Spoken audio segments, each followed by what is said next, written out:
Nananatiling matatag at medyo low-key ang relasyon nina Gerald Anderson at Julia Barreto mula nang opisyal nilang ipahayag ito noong 2021.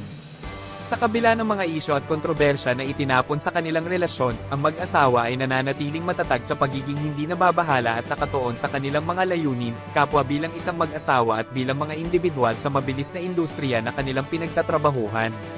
Sa isang panayam kamakailan, inihayag ni Gerald Anderson na ang pagpapakasal kay Julia Barreto ay bahagi ng kanyang 5 taong plano sa buhay.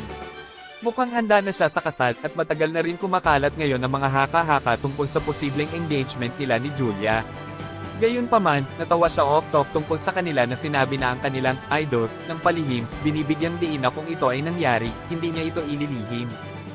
Ibinahagi rin ni Gerald na ang pinagkaiba ni Julia ay ang pagsuporta nila sa isa't isa. Sinusuportahan niya ito sa kanyang mga pagsisikap, kabilang na ang kanyang trabaho at maging ang kanyang hilig sa basketball.